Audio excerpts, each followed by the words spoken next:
Bonjour et bienvenue à cette capsule de l'Infomarché, première nouvelle mouture de la formule. Je me présente, Jérôme-Antoine Brunel, directeur général des producteurs de pommes du Québec, et je suis accompagné aujourd'hui de Jennifer Gagné, conseillère à la recherche et au développement. Bonjour Bonjour Jennifer, Jérôme-Antoine. ça va bien? Bonjour, ça va bien, toi? Yes. Fait que brièvement, pour ceux qui ne connaissent pas, peut-être te présenter. Oui, donc tu m'as bien nommé, conseillère au développement et à la recherche pour les producteurs de pommes. Donc, je suis dans l'équipe depuis 10 ans maintenant. J'ai occupé plusieurs postes. En gros, surtout dans les dossiers au niveau de la recherche, au niveau du développement des marchés, l'information sur les marchés. Euh, donc, c'est les principaux dossiers. Planification stratégique également. Super. Fait que justement, information sur les marchés, on parle de l'info marché aujourd'hui. Donc, il va y avoir un lien dans la description de la vidéo pour que les gens puissent y accéder directement. Les gens le reçoivent par courriel également. En fait, il est sur notre site web. Donc, je vais partager mon écran pour montrer exactement de quoi il s'agit.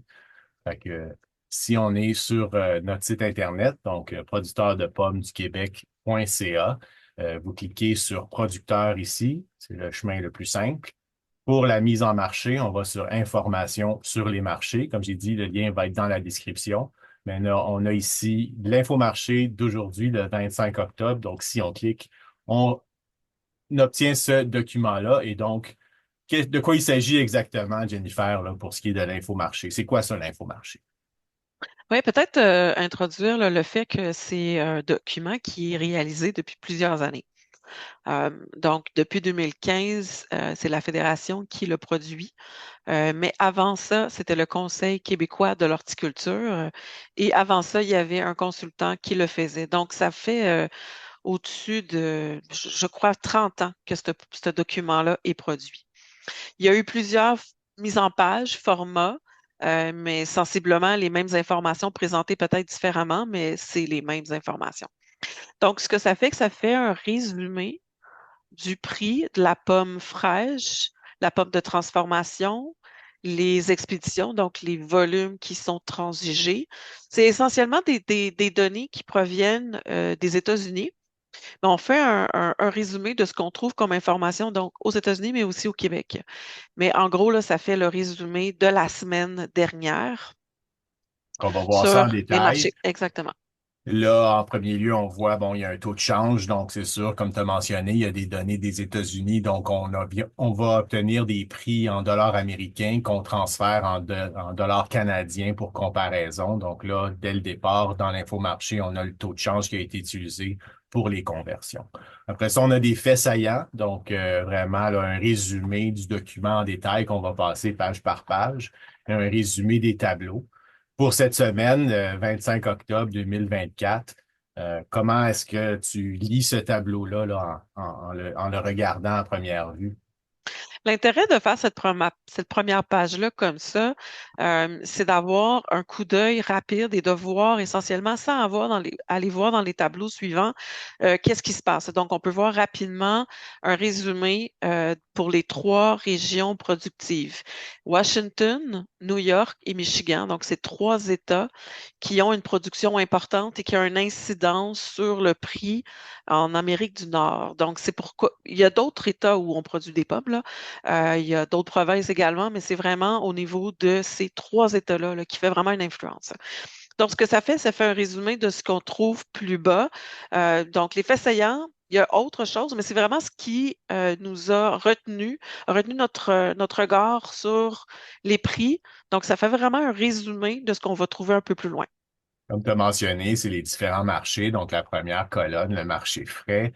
Tu as dit au point de production, mais il faut savoir que Oui. le prix recensé, c'est en fait pas nécessairement à la ferme, c'est au point, si on veut, d'emballage où les pommes sont expédiées sur le marché.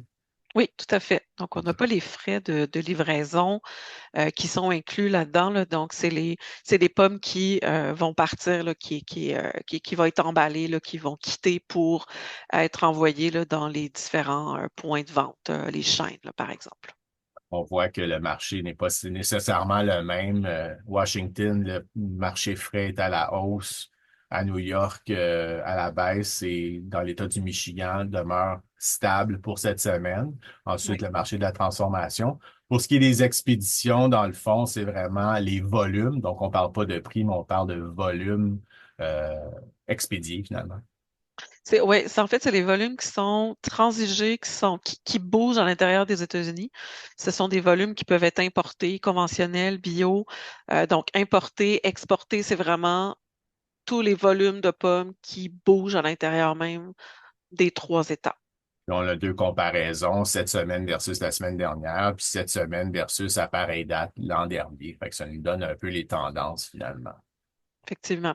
Donc, on peut voir dans les faits saillants qu'il y a, donc on répète, mais dans les faits saillants, on va voir un peu plus de spécificité.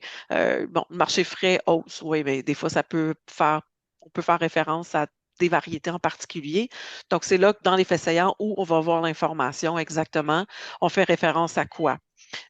Donc, dans ce cas-ci, c'est assez généralisé, mais si on veut voir exactement quel est ces prix-là, quelles sont les variétés, il faut aller voir un peu plus bas. C'est ça. Fait que la première page de l'infomarché, c'est vraiment un résumé des pages suivantes qu'on va détailler à la page 2. Donc, on a une publicité également pour les journées horticoles. On peut plugger l'événement POM pour cette année. Donc, les journées horticoles à Saint-Rémy, 26, 27, 28 novembre. La journée POM est le 28, si je me trompe pas. Non, oui, tout à fait. Donc, on peut s'inscrire, c'est le moment de s'inscrire actuellement, là, on peut acheter des billets. Super. Donc, le résumé à la page 1, dans le fond, c'est un sommaire des différents tableaux. On va les prendre un à un. Donc, le tableau 1, les expéditions, on est dans les volumes ici pour établir finalement la demande, les tendances. Comme tu avais mentionné, il s'agit de tous les volumes qui bougent aux États-Unis. Donc, encore une fois, par origine, Washington, Michigan, New York, Californie, autant pour le biologique que le conventionnel. Et on a également des données là, de l'importation des pommes importées aux États-Unis. Donc, c'est important de clarifier que ça, c'est vraiment les volumes qui bougent aux États-Unis. Dans le petit astérix sous le tableau, là, tous les volumes importés, exportés, produits aux États-Unis, expédiés à l'intérieur du pays, qui inclut la pomme bio. Donc, ça, Super. c'est pas seulement que la production Donc, on a américaine. cette semaine, la semaine dernière, l'an dernier, le cumulatif de la saison, le cumulatif de la saison dernière, le total des expéditions. On voit là que, dans le fond, la saison 2024-2025 est un peu plus élevée là, que la saison 2023-2024, mais ça, c'est Tout à fait. sensiblement les mêmes volumes. Il n'y a pas rien qui saute aux yeux vraiment, à part peut-être le Chili et le Canada qui sont différents là, entre les deux saisons. Si tu peux monter un peu plus haut, c'est quand même une note importante là, Mhm. concernant les produits frais. Quels sont les formats? Donc, c'est ici qu'on peut voir qu'est-ce que ça veut dire CTN. Donc, c'est des cartons, c'est des emballages en plateau qui contient un nombre spécifique de pommes. Donc, 88, donc c'est 88 pommes dans un contenant donc, les pommes sont plus grandes. Si Mhm. le nombre est plus petit, la pomme, donc, elle a un calibre plus grand. Donc, ça donne le nombre de pommes dans ce carton-là. 12 fois 3 livres, un peu plus haut. Donc, ce sont 12 fois des sacs de 3 livres, 2 pouces et demi étant le calibre. Donc, c'est important là, de connaître ça, de savoir. Donc, essentiellement, le 88 à 125 S. Donc, c'est le jargon des formats. C'est tous les volumes là, expédiés dans ces formats-là. Fait que ça fait une uniformité dans ce qui est compilé finalement. Exactement. Donc, tout ce qui est frais fait référence à ces types de contenants-là. Donc, les tableaux 2, 3 qui vont suivre. Et Parlons le du 1. tableau 2. Donc là, on est plus dans les prix justement avec les formats qu'on a mentionnés, mais cette fois-ci, des origines et les variétés. Oui, donc ça, c'est les prix au point de production. Fait que tu peux aller un petit peu plus bas pour voir ce qui est écrit pour l'astérix du. Donc, voilà. Oui. Donc, c'est des prix de fabrication au point d'expédition. Donc, ce qu'on a dit tantôt pour ce qui est des emballeurs, avant les frais de transport. Donc, ce tableau-là, la source, c'est le USDA. Donc, ils ont une panoplie d'informations. Ils ont beaucoup d'enquêteurs sur le terrain qui vont prendre les informations au poste d'emballage, qui vont colliger ces données-là, qui ensuite les met sur le site du USDA où on peut aller télécharger gratuitement ces données-là là, en format Excel, PDF. Donc, tout est là dans ce portail américain-là. Donc, on a l'origine, donc dans quel état ces pommes sont produites, les variétés et les types de contenants. Donc, on a, bien sûr, sur le portail du USDA, c'est en USD, donc en dollars américains. On a ici, on va transformer la valeur en canadien. Donc, c'est pour ça que c'est important d'avoir le dollar. Donc, il y a un calcul ici qui va se faire. Donc, que vaut ce prix? Et à droite, la variation. Donc, ici, c'est la variation versus le prix de la dernière publication. Donc, c'est pas le prix de la dernière. On publie l'infomarché aux 2 semaines. Donc, ça veut dire que la variation du prix avec le 2 semaines, donc la dernière fois où on a fait l'infomarché. Puis pour les prix, justement, en fait, le montant qui est là en dollars canadiens revient finalement à un dollar le minot. Ça peut se comparer au dollar le minot qu'on connaît ici au Québec. Oui, en fait, c'est un contenant. Donc, le contenant qui est 40 livres, 42 livres, essentiellement, là, c'est les contenants là, qui est fait. Là. Ça peut varier entre 40 et 42 livres. Oui, un minot, donc, vaut 42 livres pour le Québec. Tout à Donc, fait. ça, c'est c'est au point d'origine, là.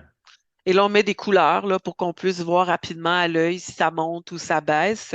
Si c'est écrit 0, donc ça veut dire que c'est le fait qu'il y a eu une baisse du dollar canadien, donc il y a une augmentation du prix. Donc, Fait qu'on voit là, les tendances, certaines à la hausse, certaines à la baisse. oui, Si on continue, si on continue justement au tableau 3, maintenant, on n'est plus au point d'origine, on est sur le marché de destination. Donc, ces pommes-là, une fois expédiées, arrivées sur les marchés de grossistes à différents endroits. ouais, donc ça, c'est la prochaine étape. Une petite chose qu'on n'a pas mentionnée, c'est la catégorie. Si on va voir un peu plus haut, au niveau de la catégorie générale, on le voit ici, là, c'est Extra Fancy à moins d'avis contraire. Donc, c'est Canada de Extra Fantasy. Donc, a priori, de base, là, c'est tout Extra Fancy. Important. Si Fait ce que c'est l'est, uniforme pour toutes les formes. exactement. Si c'est pas le cas, donc on va le mentionner. Parfait. OK, donc oui, là, on est chez les grossistes, donc les pommes sont parties des postes d'emballage et se rendent grossistes, chaînes, où là, le prix que les emballeurs vendent aux chaînes, donc c'est la prochaine étape.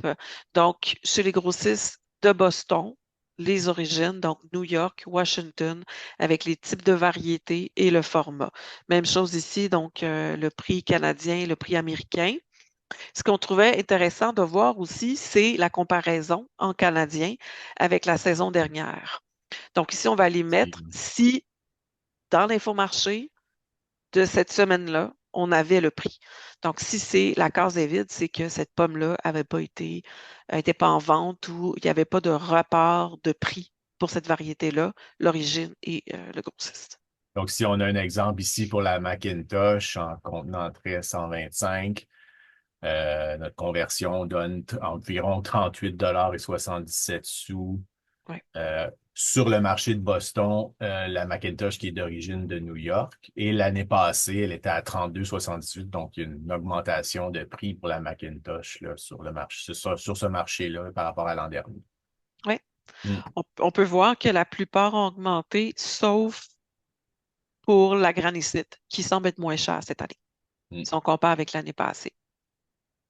Regarde ces prix-là, voir les tendances, puis encore une fois, les variations sont notées avec des couleurs. Donc là, on est sur Ouais. le marché de New York avec les pommes d'origine de New York et de Washington par variété. Encore une fois, là, on voit les variations. La Cortland qui a baissé de 14%. Oui, versus il y a 2 semaines, effectivement. Il y a d'autres marchés, bien sûr, là, il y a d'autres grossistes, il y a d'autres villes. Boston, New York, on a sélectionné ça parce qu'ils ont, encore une fois, une influence sur le marché ici au Québec, à Montréal. C'est-à-dire, on a Donc, constaté des des tendances ou influences. Oui. des influences là, du marché de Boston et New York. C'est pour ça qu'on les met en vedette dans l'infomarché pour voir ce qui se passe sur ces marchés-là, qui peut peut-être être des signes avant-coureurs pour d'autres marchés à nous. Oui, tout à fait. Donc, souvent, s'il y a une baisse pour une variété qu'on produit, on peut voir que cette baisse-là va se traduire aussi au Québec. Fait que pour ceux qui écoutent la capsule, puis que vous allez sur l'infomarché, puis que vous voyez ces tendances-là, puis que vous voulez contribuer à la conversation, vous pouvez le faire dans les commentaires de la vidéo. Ça va nous faire plaisir de vous lire. On continue maintenant sur le Oui, marché de Montréal, en fait. Donc, on était aux États-Unis, on arrive chez nous. Qu'est-ce qu'on a au tableau 3 avec les prix au marché de destination à Montréal? donc ici, on sort des données qui proviennent du USDA. Ici, ces données-là proviennent d'InfoArt, donc Agriculture Canada. C'est important ici. Donc, il y a 4 astérix qui fait référence à une note de bas de page. Donc, les prix grossistes de Montréal. Donc, InfoArt a des ententes informelles avec 5 différents grossistes pour fournir leur liste de prix.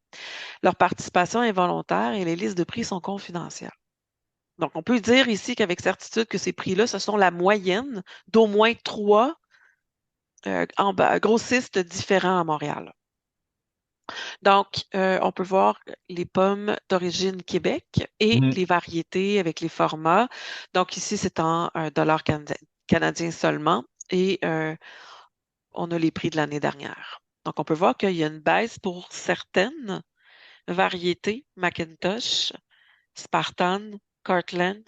Donc, les prix sont plus bas que ceux de l'année dernière et que cette semaine, il y en a plusieurs là, qui ont diminué là, versus les 2 dernières semaines. Et Washington. Il arrive des années où on voit beaucoup de pommes d'Europe. Donc, si on en voit, on les met. De façon générale, on les met tous. OK. On les met vraiment tous, mais cette année, on en voit peu parce qu'en Amérique du Nord, on a une grande récolte. Donc, quand ça arrive, souvent, là, c'est plus rare qu'on voit la France ou l'Afrique, par exemple, pour la Granny Smith, là, ce qu'on voit habituellement, là, si on a une moins grande récolte. Parfait. Ben, on voit que les prix varient selon la variété. Là, il y a toutes sortes de facteurs qui peuvent expliquer ça. Nous, on rapporte les prix, mais après ça, il faut suivre de semaine en semaine ou d'infomarché en infomarché pour vraiment voir les tendances à moyen long terme. On a quand même là, une comparaison avec l'année dernière. On tombe maintenant dans le prix de la pomme de transformation au tableau 4. Oui, donc les 3 prochains tableaux fait référence à la pomme de transformation seulement. Donc, le tableau 4 fait référence à la pomme de transformation au point de production. Donc les pommes avant le départ vers les usines de transformation. Donc, la pomme bio qui a fait son apparition il y a quelques années, ça fait pas très longtemps, mais là, maintenant, il y a des cotations de prix. Donc, on les a ajoutées. Toutes les variétés, les pommes biologiques, des fois, il y a des certaines particularités, des pommes molles, plus dures. D'année en année, ça peut changer. Encore une fois, en dollars américains, canadiens. Et ici, on va voir la variation aux 2 semaines. Donc, ici, on voit que le prix est stable depuis la dernière cotation. La pomme bio, je vois qu'il y a quand même plusieurs. Il y a plus de variations. Tout OK. dépendamment, plus que la saison avance, moins les volumes sont disponibles, donc le prix augmente. Mais on voit qu'il y a quand même une grande différence entre le prix bio et conventionnel. Ouais, ça nous permet de constater la prime. Et Washington est le seul État qui a une cotation pour la pomme bio. Pour les autres États, je ne l'ai pas vu encore. Pour Donc, les volumes, donc oui. c'est la même chose. Ouais. C'est vraiment les volumes qui sont transigés. Il y a d'autres États aussi. Donc, on peut voir que ce n'est pas le total de Washington, mais c'est le total États-Unis. Mais bien sûr, vous comprendrez que c'est vraiment là, Washington qui a le plus gros des volumes. Mais ça donne une bonne idée si on compare avec la semaine dernière et la saison dernière, quels sont les volumes pour avoir une tendance générale, là. Hmm. Puis ensuite, le tableau 6. Là, c'est le concentré. Donc, ça, Oui, c'est la pomme déjà transformée, mais c'est un produit qui peut voyager. Donc, c'est pour ça qu'on a des prix là, de partout dans le monde pour voir un peu la comparaison. tout à fait. Si c'est la pomme bio, ça va être spécifié. Donc, si ce ne l'est pas, c'est la pomme conventionnelle. Toujours en provenance du USDA. Ensuite, ben, pour finir l'infomarché, on a un résumé des prix en circulaire. Ici, au producteur de pommes du Québec, on recense toutes les circulaires là, dans toutes les grandes chaînes au Québec, par variété, par origine et le prix moyen finalement offert. On a beaucoup de spéciaux en ce moment. C'est l'automne, c'est la saison des pommes. Vous avez là, vraiment tout un résumé, fait que ça donne un portrait là, de cette semaine, qu'est-ce qu'il y a en spécial. Un spécial qui a attiré l'attention de plusieurs, c'est le 40 cents la livre pour l'aspartame d'origine Québec et Ontario chez Maxi. Tout à fait. Donc, cette prise de données-là est hebdomadaire. Donc, puis on le fait quand même depuis plusieurs années, là. Puis on en fait des tableaux comme ça, là. Donc, ça fait vraiment un résumé. Donc là, c'est publié depuis hier. Donc, c'est du jeudi au mercredi au niveau des rabais.